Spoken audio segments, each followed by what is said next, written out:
clinical engagement team at DocPlexus. So today is the first session of the VAI, that is Venous Association of India Master Series session. VAI has been instrumental in promoting the knowledge about venous diseases, their pathophysiology, investigations, latest therapies, research in venous disorders. Venous diseases are a vast problem and include chronic venous insufficiency, varicose veins, DVT, pulmonary embolism, and many more syndromes and disorders. So, these sessions will be knowledge sharing sessions from expert lectures in collaboration with the Venous Association of India. So, welcome to all our viewers for the VAI Master Series presented to you exclusively by DocPlexus. So, for our very first session today on recent advances in varicose veins therapy, we have with us Dr. Rahul Jindal, Director of Vascular Surgery at Fortis Hospital in Mohali, also the past president for VAI. Dr. Jindal has vast experience in open and endovascular surgeries with expertise in endovascular management of aortic aneurysms, revascularization in diabetic foot, and varicose veins. He has chaired many associations and has several publications to his credit. Welcome, Dr. Jindal. Thank you. How are you, sir? I'm absolutely fine. All right. So, to our viewers, please drop any questions if you may have. We would cover them at the end of the session. So, over to you, Dr. Jindal. Thank you. Should I play the PPT now? Yes, sir. Is it okay? You can see it? Yes, sir. Okay. So, whenever you say, I'll start the talk. So, you can go ahead, sir. No problem. Okay. Thank you, Doc Lexis, for arranging this. Um, it's we have to thank Dr. H.S. Bedi. He's the current president of Venous Association of India now, for working towards arranging a series of talks by Venous Association of India on doc plexus. We will start with varicose veins because it's a very, very important topic, and it covers a huge number of patients who suffer from this disease. So we will start from very beginning. What are varicose veins? And go up to the all the treatments which are available in the world. I really do not have any conflicts of interest. So when you say varicose vein, there is a standard international classification by which we can differentiate, does the patient has got a minor disease or a severe disease. So that's called a SEEP classification, and it's based on clinical manifestations, etiology, anatomical distribution, and pathophysiology. When we say the minor varicose veins, so we go for C1, and when we go to the severe varicose veins, we go for an active venous ulcer, which is at C6 stage. So that's why you need to differentiate, because when we say varicose veins, so there are different varicose veins what we have. So that's why we need to differentiate between that. Now the next topic of this is, so what are the stages of varicose veins, which we must understand. Now, the stages of varicose veins, we go for, here is the first stage, what we call C0 and C1. So, C0 means no varicose veins, and C1 means reticular or spider veins on the legs. C2, we got these type of varicose veins on the leg, and when the varicose veins stay for a long time, they start producing skin changes, and what we call C3. And then we go to the next stages where we get pigmentation and lipodermatosclerosis called C4. And the C5 actually is one stage earlier, where what we call a healed venous ulcer, and C6 is a venous ulcer. So once you think that your patient has varicose veins, so one of the investigations which you can do is a duplex venous scan. Now, in terms of clinical findings, so varicose veins are always should be examined in a standing position. So when the patient comes to you with symptoms of dull aching pain, they get a swelling by the end of the day, or they get seen dilated veins on the leg, then pigmentation or an ulceration, you should always examine the patient in the standing position for varicose veins. So once you have done the varicose vein examination, then you should also look into the pulses of the patient, because we may have to do the compression. So you need to look into that. So once you have diagnosed that this patient has got varicose veins, then in terms of investigation, one of the only investigation what we need is a duplex venous scan. If the duplex venous scan is done properly, it can actually tell you about everything about the deep veins, which valves are not functioning, and where exactly the reflux is, which is causing this problem to this patient.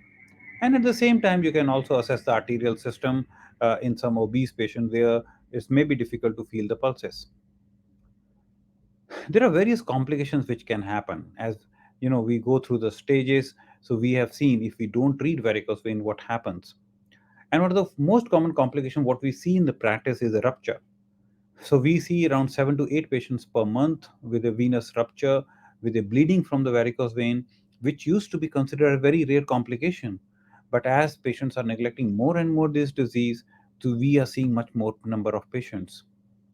Then you can also see with the skin changes at the angle, varying from minor skin disease to dermatitis to venous ulcer. And this is not a good condition to go, because once your skin gets destroyed, it cannot be reverted back.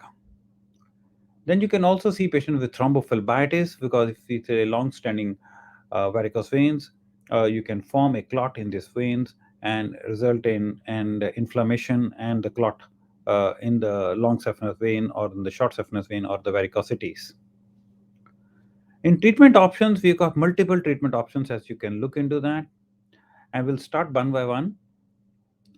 One is that you have to understand why exactly varicose vein happen. We don't know the full history. Like, can we prevent varicose vein? This is a very common question asked by the patients. So we normally don't have an answer to this question because exact reason for varicose veins is not known. So most of the varicose veins happens because of idiopathic reasons, but definitely we know that there are some risk factors. Risk factors, what we know is that if your one parent has varicose veins, you got around 20% chances of varicose veins. If your both parent has varicose veins, you got around 50% chances you will get a varicose veins. So it's genetic. We also know that the patients who are very tall, more than 6 feet, post pregnancy means the more the number of pregnancy, you get more varicose veins. Older age group, and people who stand for a very long time. But not everybody who stand for a very long time will get a varicose veins. So there is something else besides the risk factors. And so what we think, it's one is the genetic, and second is the chronic inflammation of the walls. So once you get inflammation of the walls get destroyed and you get a reflux. But why does the inflammation happens?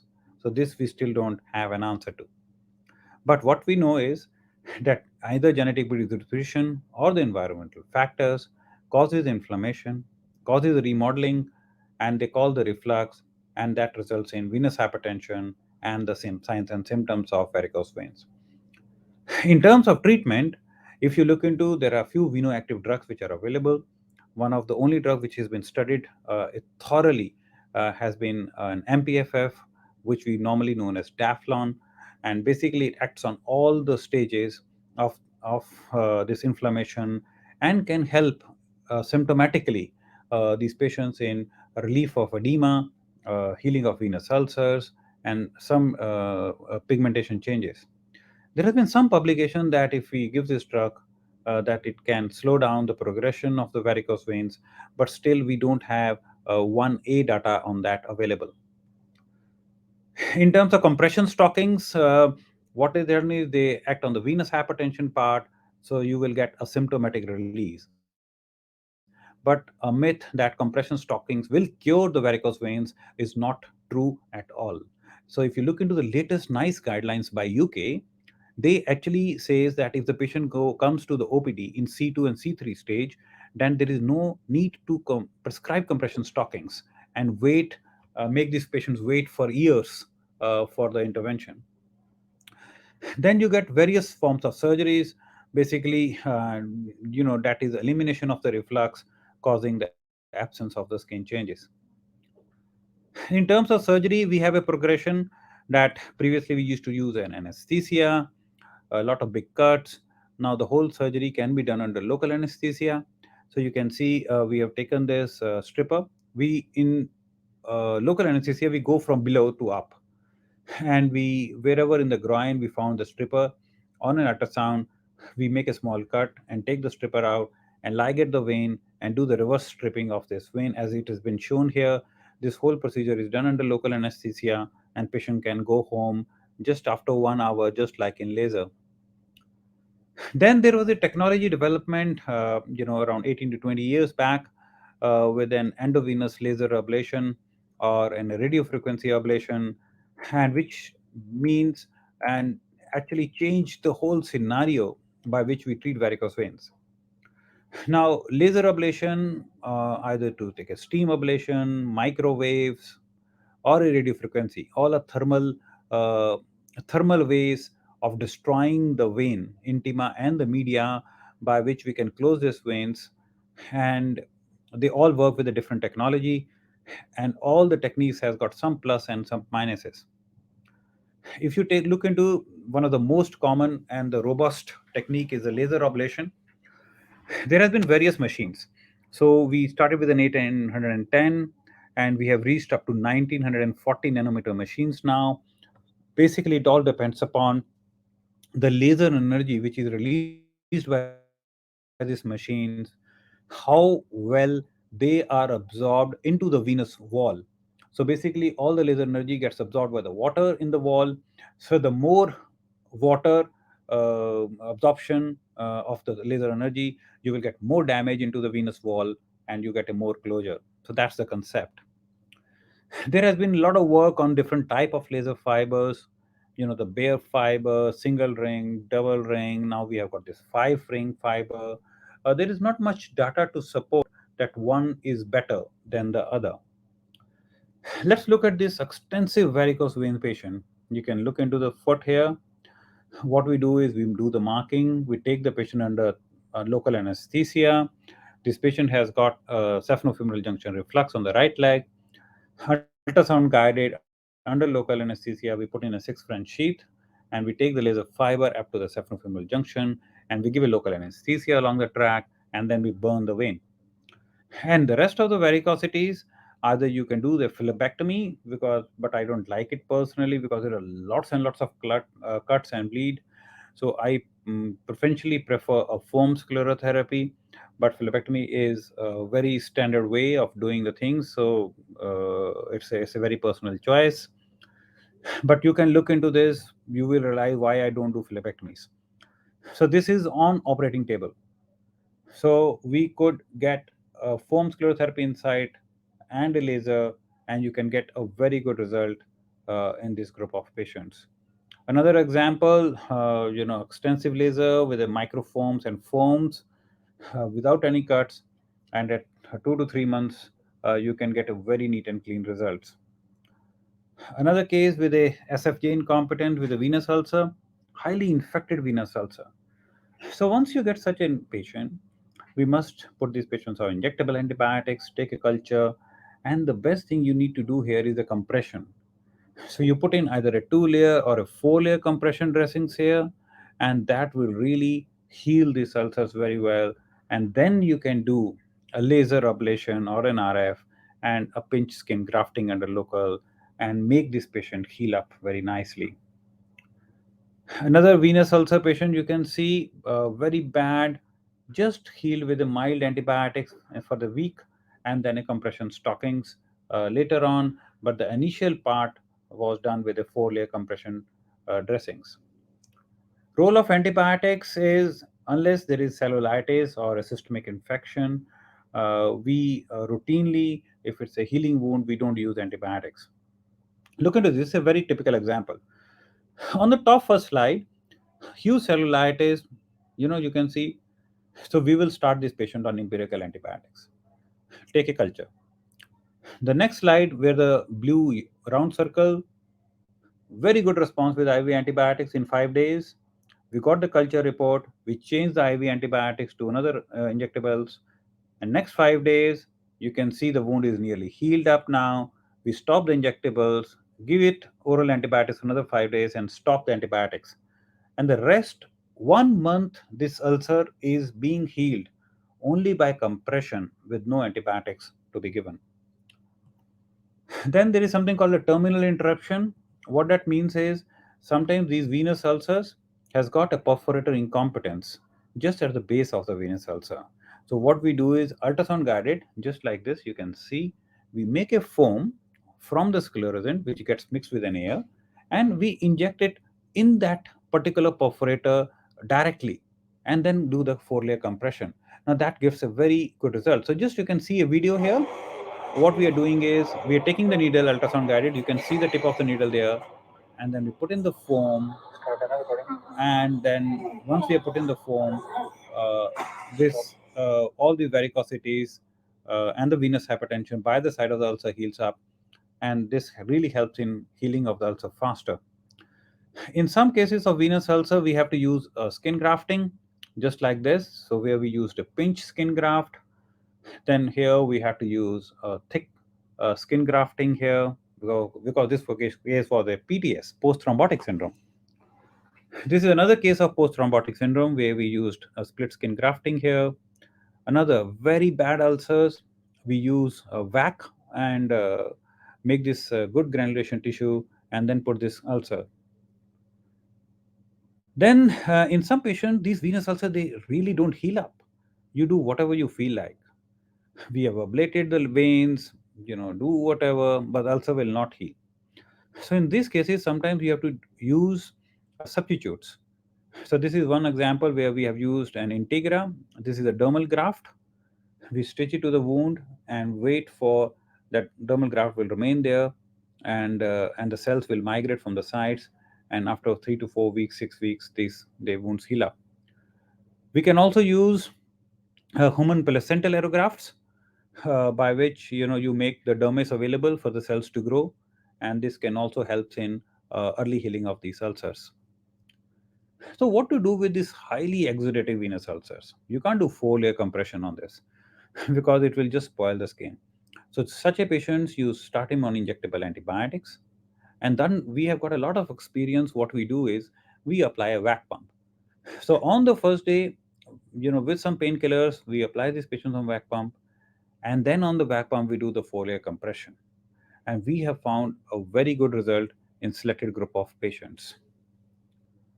Another latest technique what has come up is a laser crossectomy. Now, what we have found that patients whom we operated in 2009 and 10 or 11, they are coming back. They are coming back with a reflux from the SFJ, but not into the long saphenous, but into the anterior accessory saphenous vein. So, what people are suggesting is that in selected group of patients, there could be an indication for doing a laser crossectomy. So, what that means is you will ablate at the level of saphenofemoral junction. So, this is how we do it.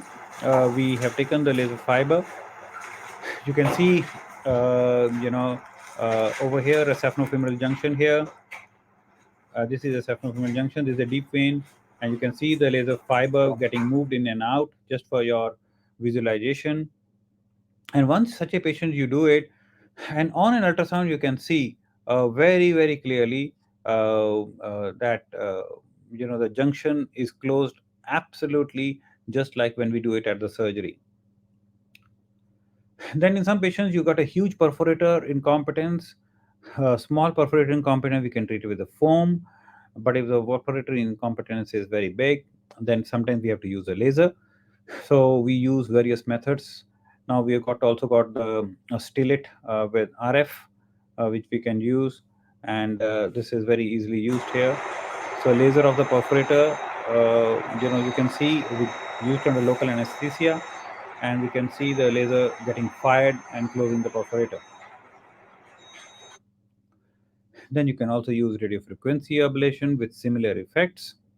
You can use a steam ablation with similar effects, and you can also use another technology called microwave with similar sort of effects. Coming to the non-thermal techniques, so basically we got three techniques. One is the basic foam sclerotherapy. Why we don't use foam for closing the long veins, big veins, is because the recanalization rate is quite high. Then some people thought, why don't we combine this foam with a mechanical damage of the intima of the vein, by which the foam could reach the media of the vein and destroy, and we'll get a better closure. So there are two devices. One is a Flabograph and another is a Claravin device. Then we got a glue ablation. Now, all these techniques does not require local anesthesia. So that's the beauty of this. So any patient who is very sensitive, who is very afraid of local anesthesias, afraid of pain, and if you're working in a smaller center and if you don't want to invest in the laser machine equipment, then and you're doing only 1 or 2 cases a month, then these techniques are very good because even if the closure rates are not brilliant, they are very good. They are on the order of somewhere around 90%, whereas the laser closure rate goes up to 99.5 to 99.9%. So that's a difference around 10%, but still you get a very good rates. If you look into the mechanical occlusions, there are two devices. One is an electrical device where the inside button moves very quickly, what we call Claravin. It's from US. And another one is a mechanical device, which is a Flabograph from Poland. So this is just an animation just to show you how it works. We put in a 6 French sheet. We take the wire as absolutely at the SFJ. We take this device here. We open the blades. It's very straightforward.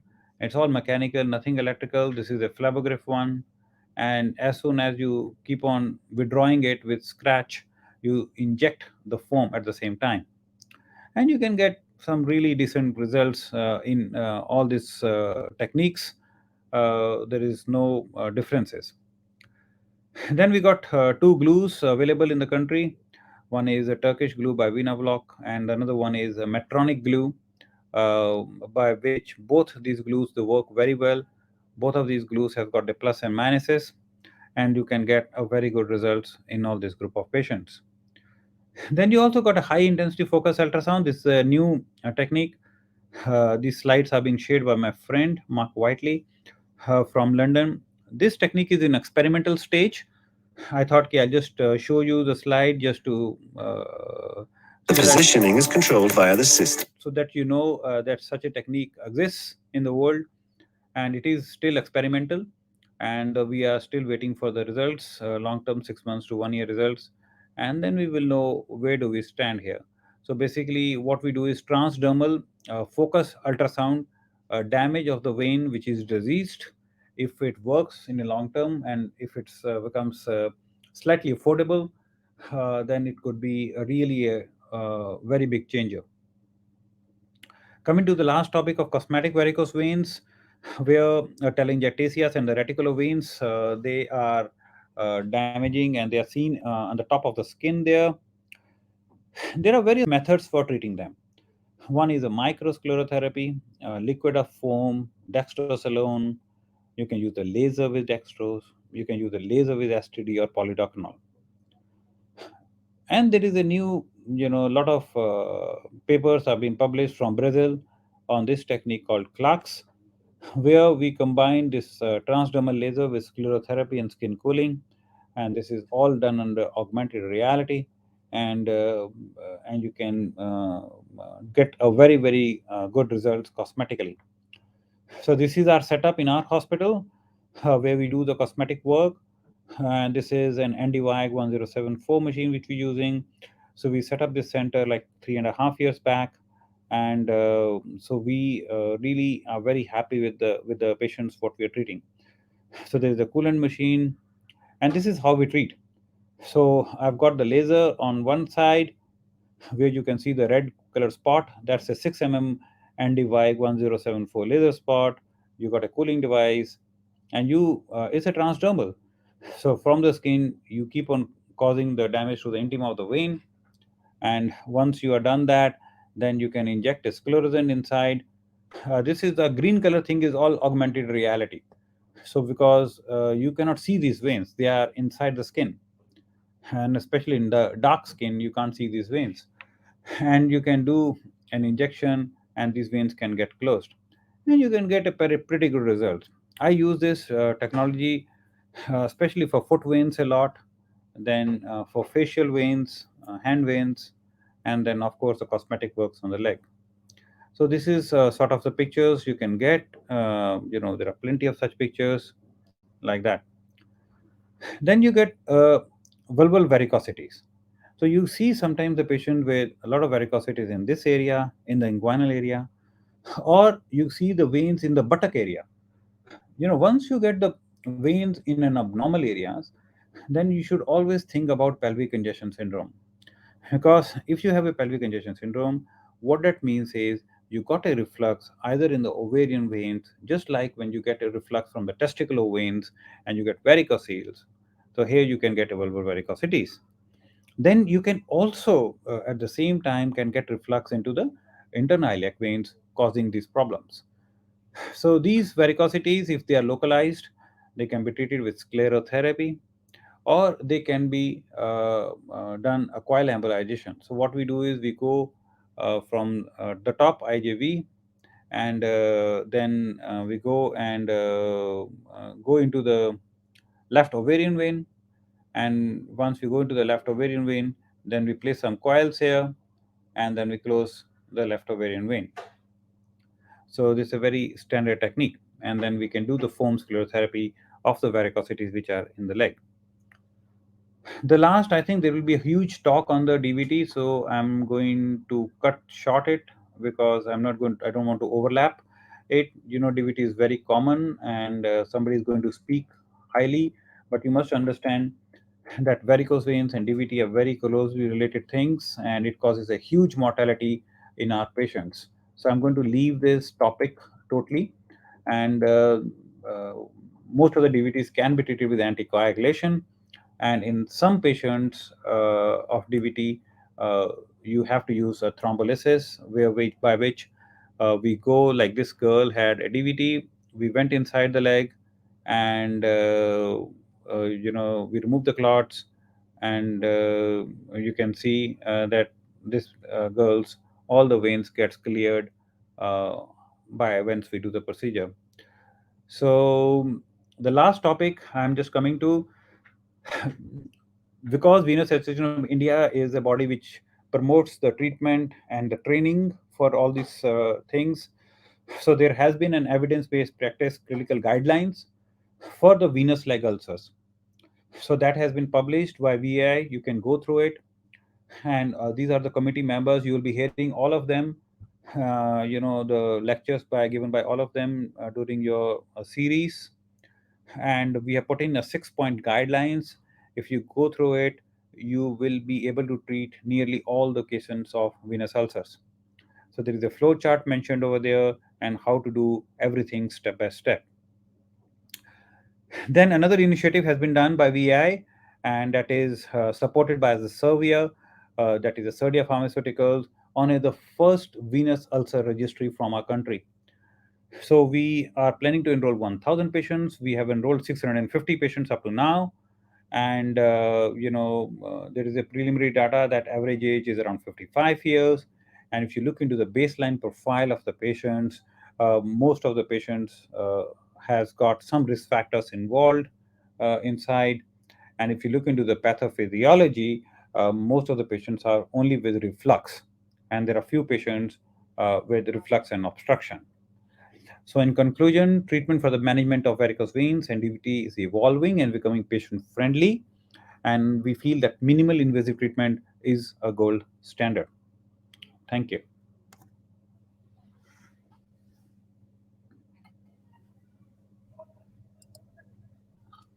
Thank you so much, sir. Wonderfully presented. And I think you did take us to all the recent advances that we see in varicose vein therapy. So we have a couple of questions from our audience. So could we take those now? Yes, please. Yeah. The first question is, what is the post-operative recovery time for laser and sclerotherapy? Is by Dr. Pradeep Kumar. Goyan. Yeah. Uh, Basically, you have to understand the laser part. So, if the patient comes early in the C2 stage, the laser part recovery is very fast. Actually, nearly more than 90% of the patients, they join the work next day. Actually, 95%. Okay. But if the patient comes late and patient got extensive varicose veins in the legs, and then you treat them with a foam, so that foam causes a little bit of pain, or phlebectomies, that will also cause a little bit of pain. So sometimes that can take you another 2 or 3 days for the patients to recover. But if you are in early stages, and if the varicosities in the legs are not huge, nearly everybody can join their work next day. At least medically they can join, but if the patient get pain in the leg, then they can stay at home for 1 or 2 days more. But overall, it takes around 4 to 6 weeks. Okay. What is the cost factor involved with laser ablation therapy? It varies from city to city, but approximately in most of the centers, I'll give you an average. It will be somewhere around 90,000 to 1 lakh. And Okay. on an average, I'm just talking about, because there are other things which are to worked out.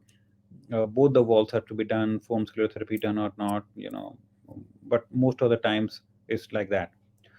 Now, because the patient does not need to be admitted in the hospital, and all the laser ablations are done under local anesthesia, and the patient should be going into the hospital and walk out, and it should take not more than 1.5 to 2 hours in the hospital. So that's the beauty of laser, because you don't have to get admitted in the hospital, and so you can just walk home. So actually, some of our patients, they fly from all over the country, and they get it done and they fly back uh, the same evening. So you can see. So what are the pros and cons of endovascular heat ablation? You see, the pros is very simple. The pros is the closure rate. The closure rate is very good. It's crossing, if it's done properly, uh, is nearly 99%. Now, the cons are many. One is you have to use local anesthesia to the patient, which, if the operator is not good, then it can cause you a lot of pain. If the patient is very sensitive, the patient can feel a lot of pain. Second is you have to buy an equipment, because equipment carries somewhere like 15 lakh rupees. Correct. So if you're doing only one case a month, that may not be cost effective. So so these are the drawbacks. Now there are other drawbacks, like a lot of bruise, nerve injuries, and these are very rare now. Nerve injuries we saw 14 years back. So what that means is, now actually talking, we should not be talking about uh, endovenous heat ablation causing a nerve thing, because that is, I personally feel, it's all technical. Either Okay. you're not doing it properly, or you're giving too much heat, or you're not giving local anesthesia properly, and so it should be a very, very remote complication. And bruising, with the new lasers 1940, we are finding that the bruise is hardly there with the Okay. laser. So very, very rare. So when is the foam sclerotherapy indicated? So you see, foam is done for varicosities. So the main veins, like the long saphenous, the short saphenous veins, if you try to close them with the foam, then your closure rates is not very good. So that's why we try to do it with the lasers or the heat energy. And the rest of the varicosities in the legs, or a minor perforators, you can close them with the foam. And especially foam can also be used for recurrent varicose veins. So sometimes after 2 years or so, patient can come back to you with a small varicosities over there. So you can use a foam, which works very well. And foam can actually done in an OPD. So we actually do foam only in the outpatients. Okay. So, Okay. one more question. Hmm. So, what are the recent international guidelines in terms of varicose veins intervention? Yeah, I have already covered you that. Okay. International guidelines is uh, all the patients uh, after stage C2 are indicated for an ablation. Okay. And if you look into the different techniques involved, so laser and radio frequency are the gold standard now. Microwave, steam, they are not at present in the competition. Correct.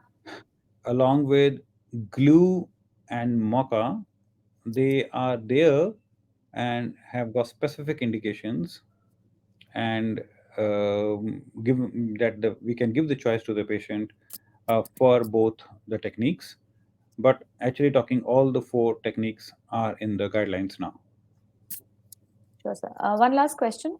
So, how do you manage recurrent varicose veins after surgery? Do you see As I such told cases, you, sir? Yeah. yeah, definitely. Every surgeon will see a cases of recurrent varicose veins.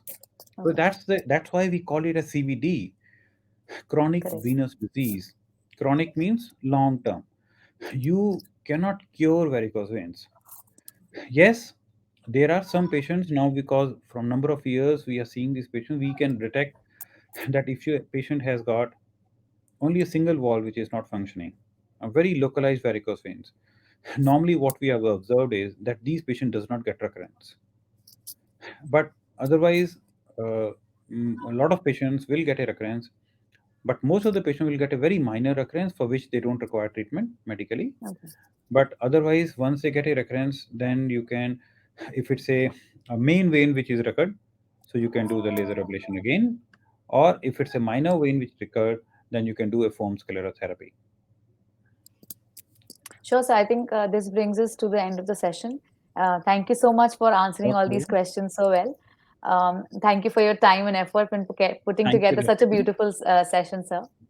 No, To thank our you, dear Rashmi. viewers, thank you so much for attending the session. Do share any more questions if you have.